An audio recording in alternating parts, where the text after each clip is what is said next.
Of course, going against popular opinion, I didn't think this was that bad.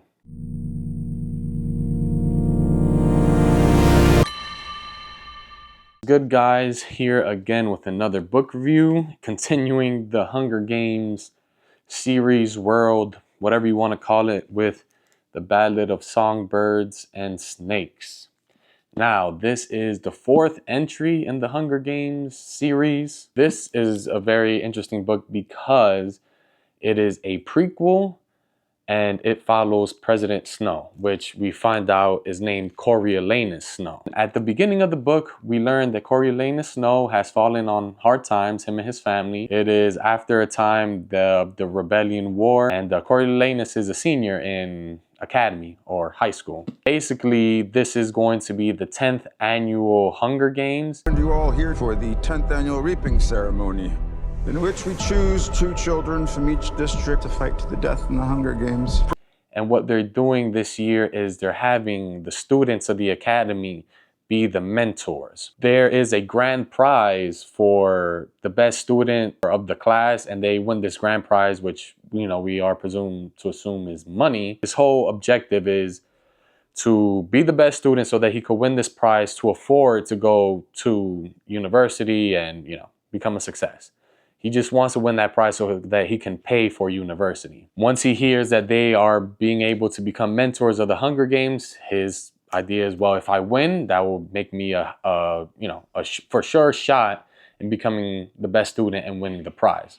So that's kind of the whole story. Coriolanus becomes a mentor, and his whole goal is to try to win the Hunger Games with his, the fuck do they call them, bro? Tribute.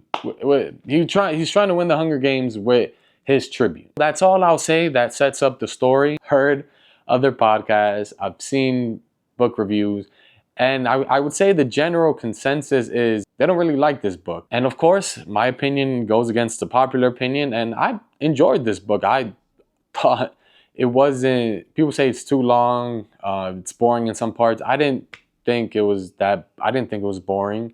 This book shows what Suzanne Collins does best, which is world building and backstory, focusing on the Hunger Games, technical aspects and the history of Pan Am and stuff like that. I think she does that the best, and that's what is all in this book. Of course, we don't follow the most likable of characters. Of course, the guy ends up becoming President Snow, who's, you know, it's interesting to see where he was coming from and the different perspectives that kind of influenced him and how the games have changed over the years. It was interesting to kind of see the world build itself from what we know already through the Hunger Games to now how we're seeing it come together. Him as a character, not too compelling, but what do you expect? It's like rooting for Hitler. You're not going to root for the guy. You know he's going to become shit. I understood that he wasn't going to be the most likable of characters, but it was interesting to see just how he got better of himself than others. So from the bat, he's not a likable person. But it's interesting to see just the levels he sinks to. 4 out of 5 stars, recommend.